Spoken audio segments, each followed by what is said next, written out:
My name is Charlotte Dunham, and as Dr. Ferguson mentioned, I am the Director of Women's Studies here at Texas Tech, and I have to say my passion is women's equality and making the world better for women. And I want to talk about that as an ethical issue and as a human rights issue. The international community, like most other parts of the world, has been somewhat slow to recognize that gender and women deserve equal rights. It wasn't really, even though there were statements in the preceding this, including women in statements of human rights, it really wasn't until 1994 with the International Conference on Population and Development that the United Nations, this was in Cairo, took seriously the importance of gender equity and equal rights for women. This was right after seminal UN conference in Beijing, where Hillary Clinton spoke, and she coined the phrase human rights or women's rights. I want to talk about pregnancy and childbirth and maternal health. About 500,000 women every year die in childbirth, and that ranges considerably between the global north and the global south. Although I want to add that there are parts of the United States that have maternal mortality at the same rates as the global south. So in particular, if you compare inner city New York death rates of mothers with Haiti, you find that they have equal death rates. So it's not like the global north doesn't also have problems with women's rights and women's health, but it tends to be clustered in these pockets of poverty that we need to also take responsibility for. To kind of help you understand these issues, I want to talk about a particular woman who died in childbirth, to kind of give you a sense of what that's like and what women face in developing countries. Monique was a midwife in her small village in Mali, and she was the only trained midwife for many miles. That's another global problem, that less than half of women in the world have access to trained midwives or birth professionals to help them when they give birth. Well, her village was lucky. They had Monique. And Monique saved many lives with just very simple kind of technology that she learned. Ideas about assisting birth, when to get a mother to the hospital, training in hygiene and cleanliness. Well, Monique got pregnant, and she knew she shouldn't, but she was having trouble with her birth control. She started developing problems. She developed high blood pressure while she was in labor, and it was clear that she needed to go into the city to get to a hospital. Unfortunately, she ran into a lot of problems. Mali is a very poor country, and they don't have good infrastructure. So she was in labor. She had to go on the back of a motorcycle on very rutted African roads to get to the hospital. Because of community poverty, again, there was nobody else there to help her, no medications, no doctors. And the other factor that really made it difficult, that put her life at risk, were certain cultural practices. That in Mali, a woman could not leave her village without her husband's permission. So imagine, you're in labor, you're in trouble, and her husband's mad at her. He was never happy with Monique because she made more money than he did. And he was mad at her. And he said, no, you can't go. You're a midwife, birth your own baby. Finally, her friends and her relatives went to the village, the head of the village, who went to the husband and finally got permission. Okay, the head of the village couldn't say, you go and we'll deal with your husband. They had to get permission from the husband. So this has delayed her getting to the city by quite a lot of hours. By the time she got to a doctor, it was too late and she died, and so did her child. That's the kind of things that women face. In poor countries with lack of resources, where culture does not empower women to have a say in their own health, in their own future, and their own well-being, puts women at risk. And again, as I want to say, this is a matter of human rights. It's a matter of ethics as well.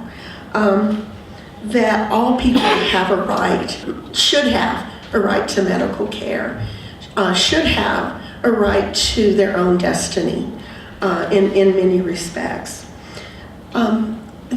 Another ethical issue that faces us when we think about these things is that what do we do in rich countries? I think some of the panelists have talked about our obligations as rich countries.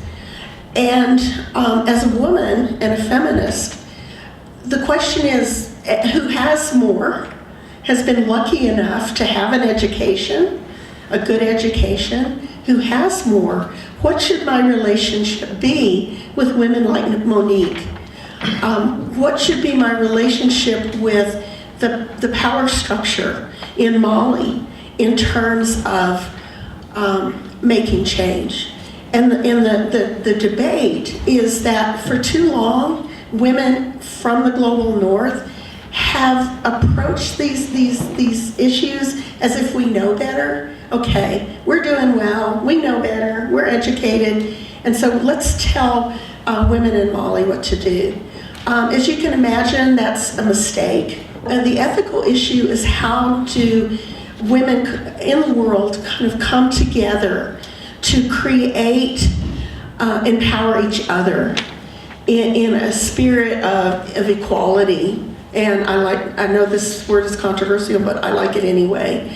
In a spirit of sisterhood, where we understand that we have the same, we have the same lives, we have the same issues, and we should be here to support each other, but in a way that maintains each other's dignity. And women are increasingly creating these ethical relationships where women from the north provide whatever assistance the women from the south ask for, but they take the lead instead of kind of an arrogance that may have been part of the past. And I think it's important to understand too that empowering women in the developing world has created some awesome results.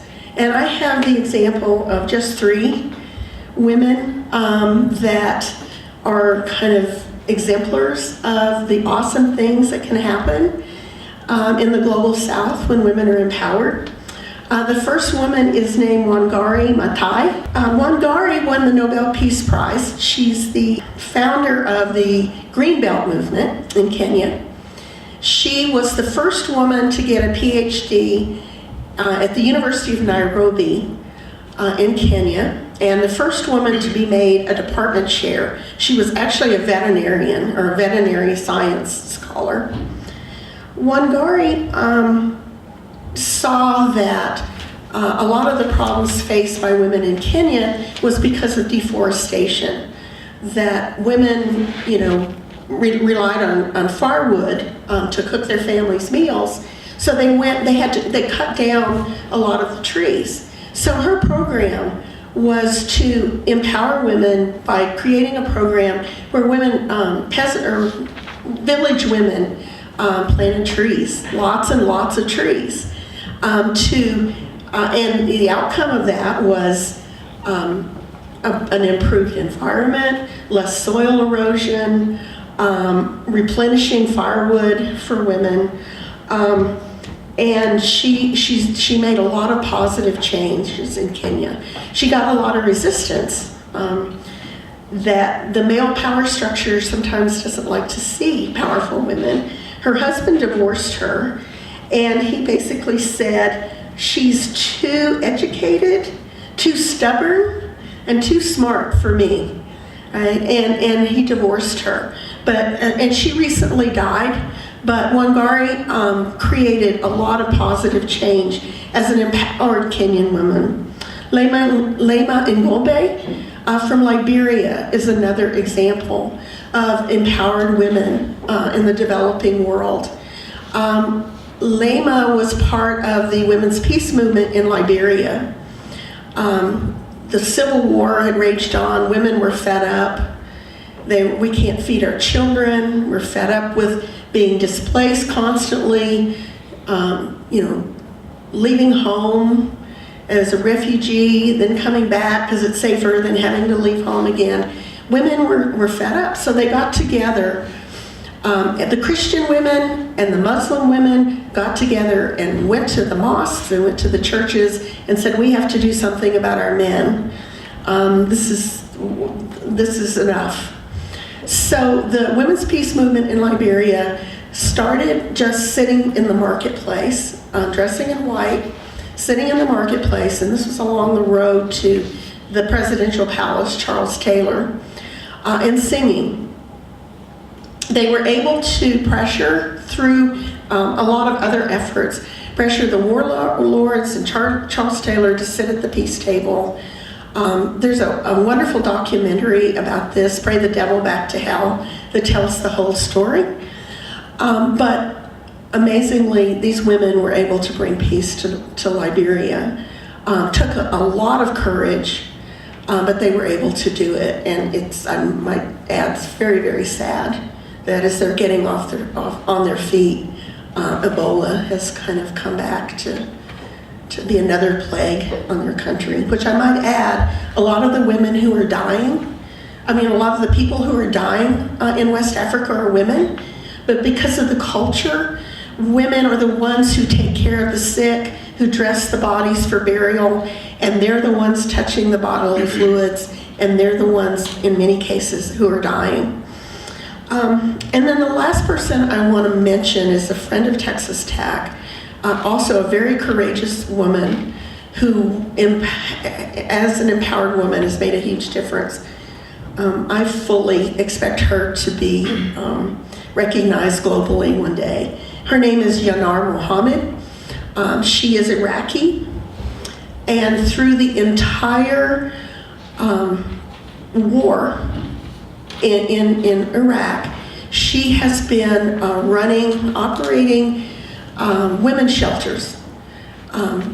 Shelters for women who are victims of domestic violence, women who are at risk of honor killing. And I know, for those of you who don't know, honor killing, sometimes families feel if a woman has done something that compromises their honor, like dating a man they shouldn't, or something like that, they feel like they should kill them.